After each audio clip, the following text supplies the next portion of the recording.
Estamos de vuelta en Tolerancia Cero. El primer bloque lo dedicamos a uno de los temas más importantes, sin duda, de la semana que pasó, las definiciones en la Convención Constitucional. Pero también la economía ha sido un tema que ha marcado en muchos aspectos: licitación del litio, la discusión sobre la pensión garantizada universal, las señales en términos de inflación y lo que va a pasar con el nuevo gobierno. Y para ello tenemos como invitado al ministro de Economía, Lucas Palacios. Bienvenido, ministro. Muchas gracias por la invitación, Daniel, Paula y Francisco.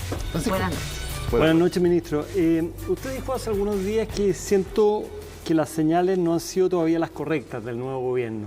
¿Mantiene esa...? Yo pienso que partir con la señal de subir los impuestos sin tener claridad de cuál va a ser la hoja de ruta de gasto fiscal, sobre todo en un periodo donde vamos a tener que contraer el gasto fiscal. De hecho, el presupuesto para este año, para el año 2022, es un 22% más bajo que el año pasado. Entonces yo creo que hace falta primero ver dónde vamos a gastar los recursos, de qué forma nos vamos a hacer cargo de las demandas de la ciudadanía, para luego ver cuáles son los impuestos que vamos a mover. Partir con el proyecto de los impuestos sin tener claridad de cómo vamos a converger a los equilibrios macrofiscales, cuáles van a ser las prioridades en el mediano y largo plazo, a mí me parece que es poner la carreta adelante de los bueyes. Del programa de gobierno de Gabriel Boric, ¿cuáles son a su juicio las cosas que usted considera más riesgosas? Yo considero riesgoso cambiar hacia un modelo de un Estado muy fuerte y que reemplace incluso al mercado en muchas materias. A mí me parece que eso es retroceder en el tiempo. La idea, por ejemplo, de las ferreterías populares o de las inmobiliarias en las distintas comunas, a mí me parece que no es el camino correcto. El Banco del Desarrollo que se plantea es básicamente lo mismo que hace Corfo. Y yo creo que hay que ir mejorando todas estas instituciones, pero no sé si la idea es ir duplicándolas y hacer agrandar más el Estado. Y en ese sentido, con esto termino, en ese sentido, una de las cosas a propósito de las ferreterías populares, se ha hablado del gas a precio justo como una de las cosas de que no están funcionando en Chile. ¿Funcionan los mercados, funciona la competencia en Chile, funciona en el mercado del gas? A su juicio, ¿efectivamente la competencia está distorsionada? Bueno, nosotros nos hemos puesto como gobierno el objetivo de ir profundizando los mercados e ir perfeccionándolos. Y hemos hecho un trabajo con la Fiscalía Nacional Económica y también por el lado del CERNAC. Recuerden ustedes que posterior al estallido social lanzamos una agenda de trato justo y antiabuso. Los mercados siempre hay que estar monitoreándolos, hay que estar haciendo que no falte mercado. Hay un libro que es Salvemos a los capitalistas, al capitalismo de los capitalistas, ¿cierto? De Luigi Zingales. De Zingales y Ryan. Y es cierto, hay que estar permanente y ahí tiene un rol el Estado en forma significativa. La Fiscalía Nacional Económica y el CERNAC, ambos dependen administrativamente del Ministerio de Economía y hemos hecho, me parece, un muy buen trabajo. La Fiscalía... Pero, por ejemplo, en ese tema específico, sí, lo que le plantea Francisco, el tema del gas, está clarito. La Fiscalía Nacional Económica sacó un estudio, dice exactamente cuáles son las medidas que hay que tomar, dice cuánto estamos pagando de más los consumidores chilenos, un 15% de más por cada balón de gas por la falta de competencia entre tres empresas que se reparten el mercado, amarran a los proveedores y evitan que haya competencia entre ellos. Sí. El gobierno va a impulsar el proyecto para evitar que esas tres empresas sigan acaparando el mercado de distribución. Sí, es un mercado que hay muy poca competencia y además tiene integración vertical, ¿cierto?, con la distribución mayorista y minorista. Eso fue lo que definió el estudio y eso significaría en el gas, hizo respecto a los dos tipos de gas, el gas licuado cerca de un 15% de sobreprecio. Y en el caso del gas natural entre un 3 y un 17. El caso del gas natural es más grave todavía, porque es una maniobra para eludir una ley por la cual se pretendía fijar las ganancias que podía tener la empresa que es monopólica en ese aspecto. Efectivamente, y ahí tenemos una legislación que es muy antigua, tiene como 40 años esa legislación, y además que donde hay un espacio que no existe una regulación adecuada, sobre todo en estos monopolios que son naturales, como el caso del gas natural, es necesario regular y está el Ministerio de Energía preparando una ley para ser presentada probablemente esta semana, de acuerdo a las indicaciones o las sugerencias que le hizo la Fiscalía Nacional Económica. Ministro, usted a principios de diciembre, antes de la segunda vuelta, dio una entrevista en que dijo que había temor en los inversionistas, tanto en los nacionales como en los internacionales. ¿Piensa que sigue habiendo temor de los inversionistas a pesar de que la segunda vuelta mostró un programa bastante más moderado de parte del presidente electo Boric y que además ganó por una amplia mayoría? Yo pienso que Gabriel Boric está haciendo un esfuerzo y su equipo por moderar su discurso y de esa forma dar tranquilidad a los mercados. Y yo valoro eso. Y efectivamente, durante todo este año hemos visto un poco más de temor, yo diría, en los inversionistas nacionales, lo cual es evidente porque está mucho más expuesto a la situación nacional que los inversionistas internacionales, que tienen mucho más diversificada su cartera. Dicho eso, el crecimiento económico que hemos tenido este año, que vamos a cerrar el año pasado, perdón, va a ser cerca del 12%. Recordemos que cuando partió el año pasado, las proyecciones es que iba a crecer un 5%. Y al revés de lo que la gente piensa, que esto fue solamente gracias al gasto corriente, no es cierto. La inversión creció un 18% el año 2021 aproximadamente. Eso van a ser más o menos las cifras. Y además la inversión extranjera directa también creció. A noviembre, el acumulado entre enero y noviembre es de 16.000 millones de dólares. Eso es un 72% más que el año pasado. Entonces son buenas señales. Y es la mejor señal, sí, un segundo, y es el mejor registro desde el año 2015. Entonces, cuando uno habla de inversiones, esto es un track de inversiones, es un proceso. Está el que tiene la idea, el que desarrolla la ingeniería y el que comienza a tramitar los permisos. Y a veces pasan varios años. Esa agenda de inversiones ha ido creciendo. Nosotros llevamos un registro en el Ministerio de Economía, todos aquellos proyectos que tienen una inversión de más de 100 millones de dólares y han ido creciendo en el tiempo. Hoy en día tenemos 79.000 millones de dólares. Sí. Pero, ministro, para preguntarle bien directamente, entonces, ¿hay menos ansiedad o nerviosismo de los inversionistas? Lo que ocurre es lo siguiente, Paula. Entonces, vamos bien con esta cartera de inversiones, pero una vez obtenidos los permisos, viene una segunda decisión. Si es que efectivamente yo meto la plata ahí o me espero. Y lo que hemos visto es que aquí existe una postergación hasta que exista una mayor claridad en materia impositiva y en otras señales también, como qué va a pasar con los términos de intercambio a largo plazo, dado las presiones de inflación que existen, y qué también va a pasar con la constituyente. Ahí yo he visto una postergación de decisiones de inversión de cara a este año, a partir del segundo semestre de este año. Pero también se puede ver desde otro lado. Por ejemplo, Andrea Repeto, que es una economista destacada de centroizquierda, digamos, como usted bien sabe, ha dicho que a ella le parece que el riesgo más alto tiene que ver con que no se hagan reformas a derechos sociales que las personas quieren. Más que el riesgo de la radicalización, ella ve un riesgo mucho más grande en que no se mejoren las pensiones, en que no haya los cambios en materia de pensiones, de salud y de educación que las personas reclaman. ¿Usted comparte eso? Estoy de acuerdo con ella que tiene que haber una paz social para poder llevar adelante los países. Absolutamente de acuerdo. Y esa es la razón también por la cual nosotros hemos priorizado y nos ha costado mucho poder sacar una reforma de pensiones. Llevamos 3 años intentando sacar la reforma de pensiones.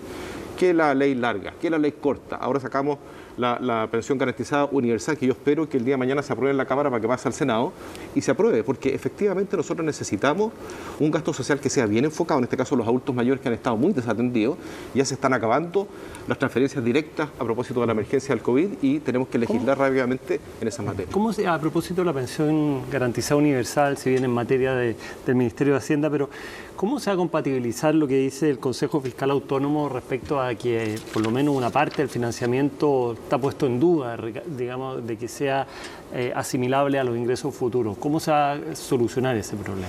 A ver, este proyecto cuesta 0,95 puntos del PIB. Hay 50 puntos que están, 0,5 del PIB, ¿cierto?, que están en el presupuesto provisionado hasta el año 2026. No pone un reparo mayor el Consejo Fiscal Autónomo respecto de eso. Luego hay un 0,35 del PIB que son las exenciones, que básicamente son la exención a la construcción, a las ganancias de capital y también las de los servicios profesionales. Y hay un 0,1 que efectivamente hizo un cuestionamiento, porque esos son los ahorros es el fondo de pensiones. Fondo de recuperación de pensiones, FRP se llama. Y eso está reservado para las pensiones futuras. Lo que ocurre es que este es un proyecto que también va directamente a las pensiones, por lo tanto nosotros no estamos de acuerdo con el Consejo Fiscal Autónomo, lo ha dicho también el ministro de Hacienda, pero si es que el 0,1% es lo que se necesita para destrabar la pelota, bueno, se buscará alguna solución, porque lo que sí es importante es que ojalá en febrero los 2 millones, casi 2.500.000 adultos mayores reciban su pensión. Claro, pero es una forma de ponerlo, que bueno, podemos discutir exactamente lo que dice el Consejo, porque la verdad es que de las 3 fuentes de financiamiento hace críticas a 2 de las 3. Pero un tercio del proyecto se financia por exenciones, que es plata fresca para el Estado. Estamos generando gastos permanentes por 0,95 del PIB y estamos generando entradas al Estado por un tercio de esa cifra. Más allá de que dentro de la plata que ya está la movamos de un lado para otro. Pero estamos generando gastos permanentes que son 3 veces más la cantidad de ingresos que van a entrar. Y hay una crítica que es de fondo finalmente, si no estamos generando gastos en un presupuesto que ya está con complicaciones de financiamiento a largo plazo, que no son compatibles con la cantidad de ingresos que estamos generando. Pero están reservados en el presupuesto de la Nación hasta el 2026, que es la proyección financiera que tiene el Ministerio de Hacienda. Que también el Consejo Fiscal Autónomo dice que hay que hacer una proyección a más a largo plazo, sí, que no es suficiente la proyección que está haciendo el gobierno. Ojalá pudiéramos hacer las cosas a lo más largo plazo posible, pero el pilar solidario, las otras reformas también se han hecho finalmente con esas proyecciones que son las que hace el Ministerio de Hacienda. Ahora, es bien importante poder mejorar las pensiones. Llevamos mucho tiempo ya con pensiones que necesitan ser mejoradas en la línea de lo que dice Andrea Repeto, porque necesitamos un país en paz, un país en donde exista un mayor nivel de equidad para poder hacerlo crecer desde ahí. Y la sintonía fina que necesitamos de aquí a los próximos meses es para que exista, para que no se nos caiga la inversión, que es absolutamente fundamental para el desarrollo. Pero, ministro, ¿no cree además que esta es la oportunidad? Porque muchas veces se dice es imposible subir algunos impuestos, es imposible pelear algunas exenciones porque hay presiones muy fuertes. Por ejemplo, el caso de los privilegios de los camioneros, que es un ejemplo que suele ponerse, no se puede hacer porque tienen demasiado poder de negociación. ¿No es un proyecto como este precisamente el momento para enfrentar esto, para decir tenemos que enfrentar los privilegios tributarios que tienen algunos, porque eso nos va a permitir, algo que todos estamos de acuerdo, pagar mejores pensiones? ¿Por qué no aprovechar precisamente este momento para dar esas peleas que más o menos todos coinciden que son justas, pero que es difícil darlas por el poder que tienen los incumbentes? Bueno, las exenciones que van del 0,35 buscan efectivamente eso, ¿cierto? Las ganancias de capital van a las personas que obtienen utilidades respecto de eso. De lo que necesitamos. Sí, pero el resto está en el presupuesto de la Nación. Entonces, aquí hay que ir moviendo las piezas. Se decía en la medida de lo posible. No sé si me encanta esa frase en este contexto, pero ha sido la decisión que ha tomado el Ministerio de Hacienda responsable. Y ahora ya le tocará al próximo gobierno ver cómo desde ahí en adelante saca adelante su proyecto de gobierno y su proyecto país. Ministro, ha habido todo un debate después del resultado de la elección que fue muy malo para su sector, sobre cómo tiene que repensarse la derecha. Usted seguro que ha leído, hoy día venía muchas entrevistas, Roberto Méndez, Pablo Ortúzar, diciendo hay que repensarse hacia reconectar con las personas, un Estado más social, decía Pablo Ortúzar. ¿Usted coincide con eso? ¿Cuál es su lectura de en qué está su sector, que además están con los cuchillos largos desatados?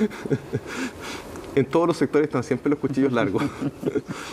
Yo creo que tenemos que tener un Estado más social, que tenga un gasto focalizado en lo social y que se compatibilice lo público con lo privado de buena forma. Pero se pide hoy día más que sea universal el beneficio. De hecho, como a mí me parece que siempre tiene que, a mí me parece que eso no necesariamente es justo. Ahora pasamos a apoyos universales, dado la situación de emergencia que hemos vivido, que esto ha sido un golpe muy duro, ¿cierto? Para todos, para todo el mundo y para nuestro país también. Pero la PGU también es universal, va al 90% de la población. Sí, pero estamos hablando de los adultos mayores. Sí. Y el tema de las pensiones en Chile, ya la universalidad es lo que se requiere, ¿cierto? Porque son muy bajas.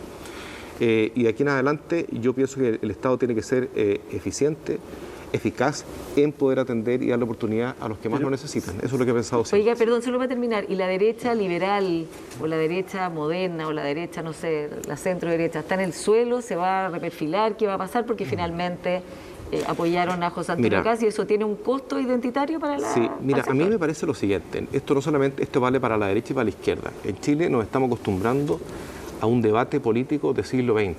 Es como si no hubiera caído el muro de Berlín. Estamos en el siglo XXI, entradito ya, estamos en el año 2022. Y la verdad es que los desafíos son otros. Chile es un país pequeño, inserto en un mundo cada vez más globalizado.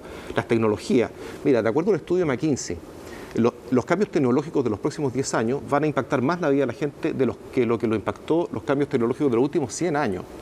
Esos debates no están en la agenda. Hoy estamos cada vez más internacionalizados.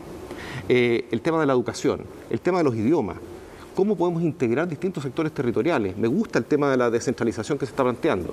Yo creo que para allá tenemos que ir avanzando.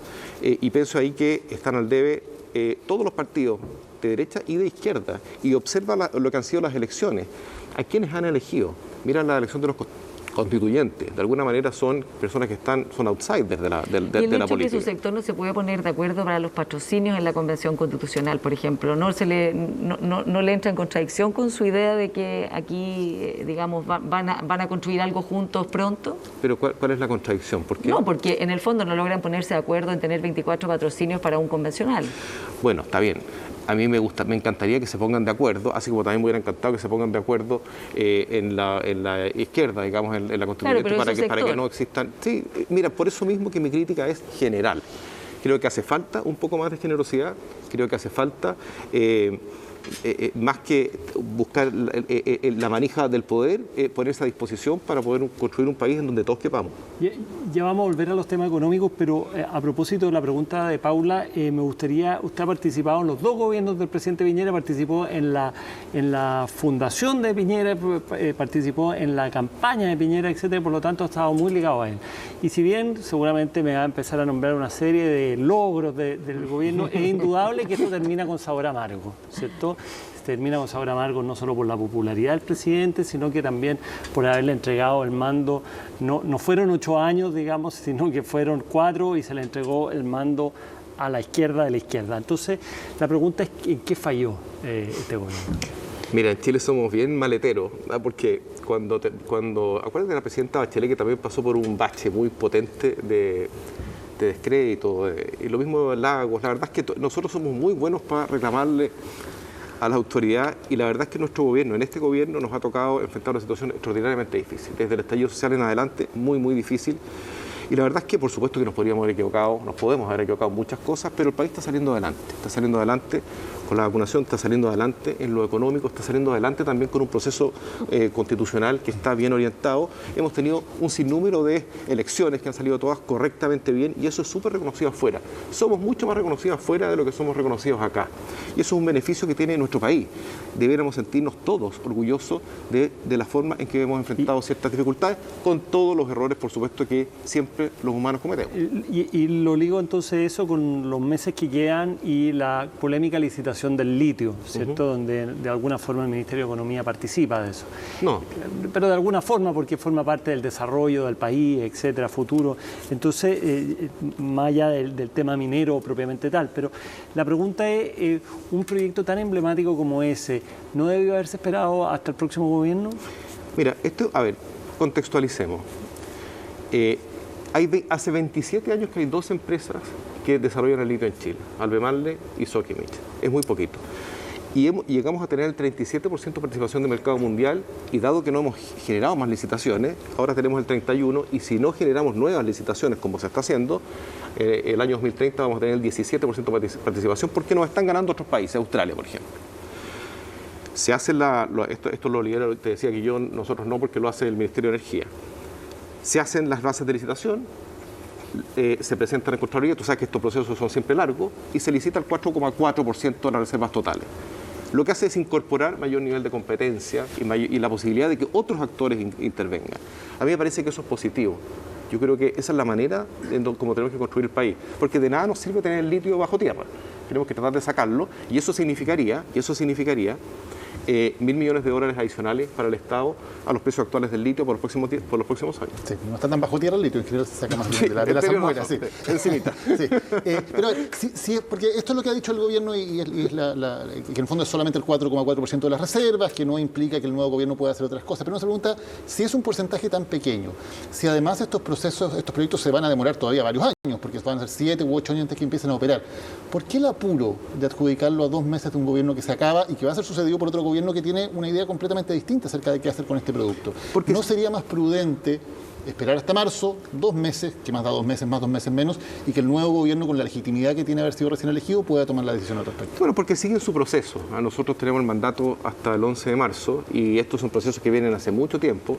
Lo mismo con la PGU. Uno podría decir, bueno, ¿por qué se lanza ahora?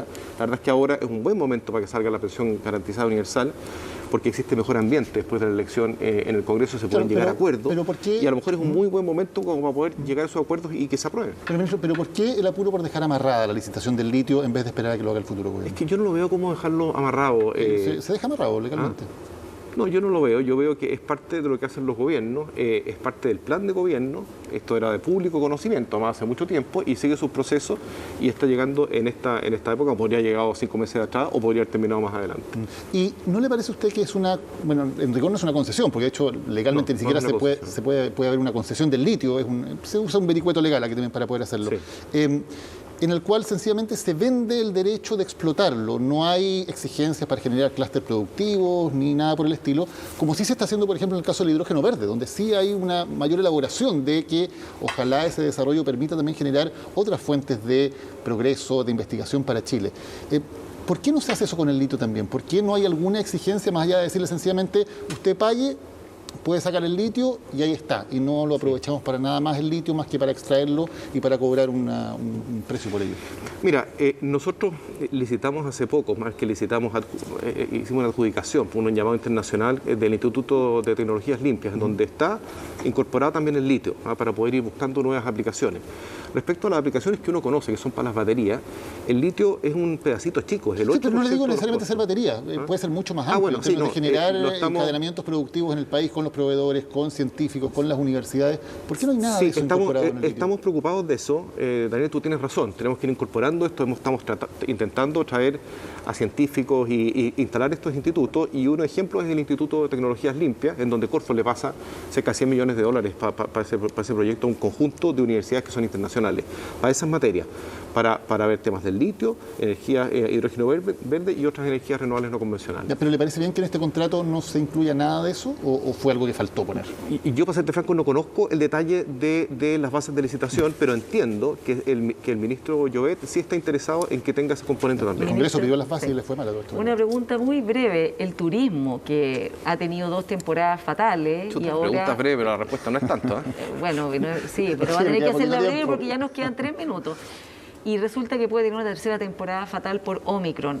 ¿Qué va a pasar acá? ¿Se pueden cerrar fronteras? ¿Van a haber cuarentena? Porque realmente este sector da 74.000 empleos, entiendo, y está muy complicado con esta, sería la tercera temporada perdida. Sí, tienes razón, son 74.000 empleos directos, el turismo receptivo, porque son como 600.000 todo el turismo. Hay una parte que se está reemplazando con el turismo interno de eso, pero no todo. Estamos bien preocupados. La verdad es que la Omicron también nos ha obligado a postergar en la apertura de fronteras terrestres. Tenemos solamente una abierta. Y estamos preocupados, por supuesto. ¿Hay riesgo de cierre de fronteras, digamos, de aeropuertos? Nosotros creemos que si observamos lo que están haciendo otros países, no ese es el camino que están siguiendo. Pero sí todas las condiciones sanitarias para justamente evitar que llegue con mucha fuerza esto, pero que finalmente cuando vienen estas oleadas, lo que hemos visto con las otras variantes, finalmente terminan llegando igual. Ya estamos viendo que existe la Omicron en Chile y estamos terminando, sí. Y estamos preocupados aplicando todo lo que corresponde para evitar que exista mayor nivel de contagio. Sí, ministro, un tema, nos quedan pocos minutos, un tema que es fundamental es la inflación, ¿cierto? Una cosa que se nos había olvidado que en Chile existía, que fue durante décadas el tema de todas las elecciones presidenciales y que se había terminado. Hoy día tenemos un 7% de inflación y las perspectivas hacia adelante son complejas. Quiero preguntarle cuánto tiene a su juicio de componente interno fruto de los retiros.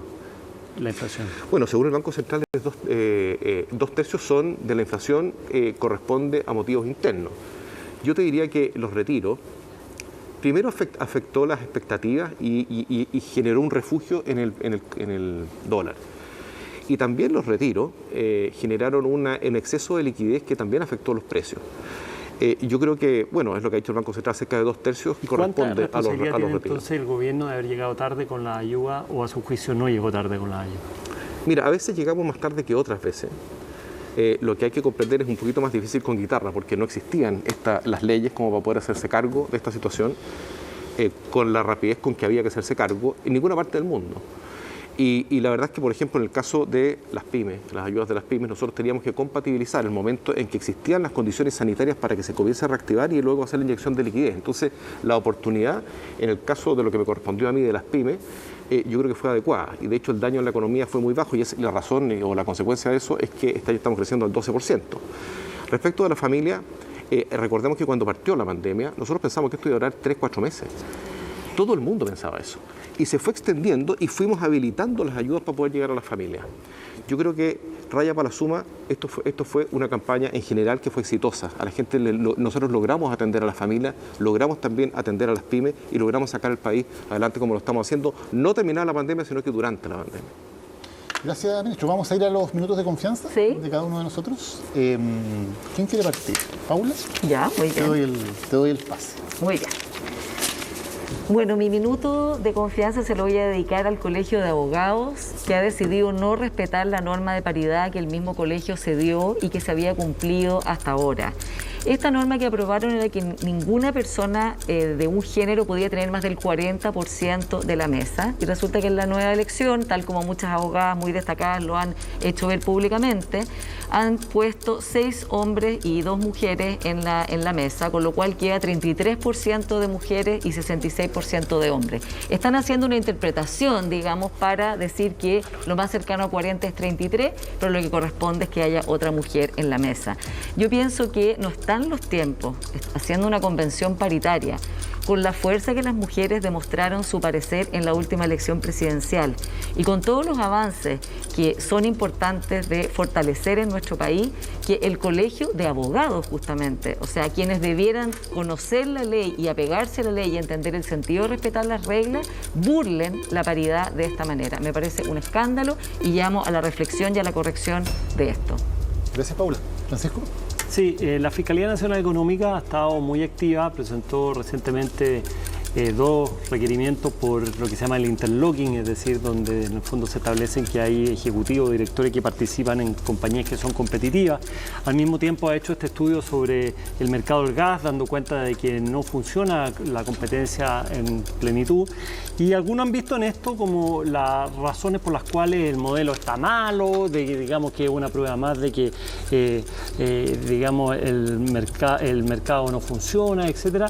Pero yo creo que justamente es lo contrario, y lo que tenemos que ver es cómo una institución pro competencia como es la Fiscalía Nacional Económica permite finalmente resguardar los mercados, y esa lógica es la que permite que los consumidores, los ciudadanos, los chilenos finalmente puedan recibir de mejor forma los productos que compran y a menor precio. Creo que ese es el camino, mucho más allá de empresas estatales que provean los servicios. Tenemos el ejemplo de hace poco tiempo de lo que fue una ley que fue la movilidad numérica, que permitió que bajaran fuertemente los precios. Yo me pregunto si hubiera seguido el camino contrario de una empresa telefónica de móviles, si eso hubiera ocurrido. Entonces yo celebro la Fiscalía Nacional Económica, celebro que encuentre muchas prácticas anticompetitivas, porque esa es la mejor forma de lograr mercados más eficientes y más competitivos. Gracias, Francisco.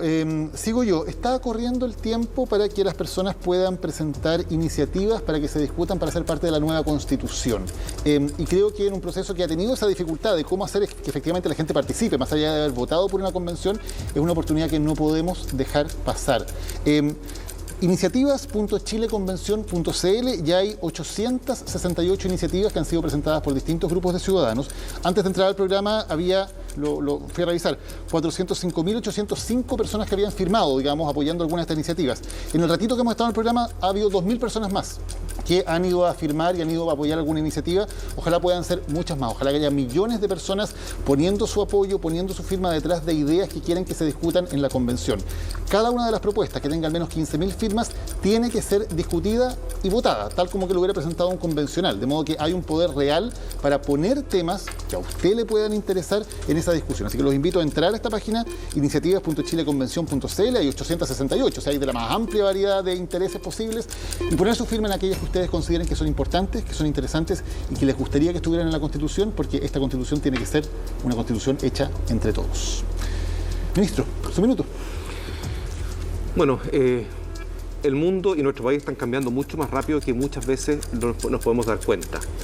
Y esto, lo que yo quisiera en este minuto de confianza es hacer una invitación a quienes les toca gobernar este año y también a la constituyente, a poner sobre la mesa temas que han estado un poco ausentes: la tecnología, los cambios culturales, la globalización, la internacionalización, incluso la internacionalización de las pymes.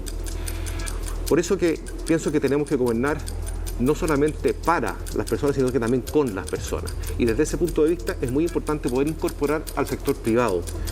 El país lo vamos a sacar adelante entre todos, el sector público y el sector privado. Y me parece fundamental poder poner los incentivos adecuados para que exista inversión. Sin inversión no vamos a tener desarrollo, no vamos a tener desarrollo de empleo, no vamos a tener recaudación. Y necesitamos recaudación para poder generar la estrategia social que todos necesitamos.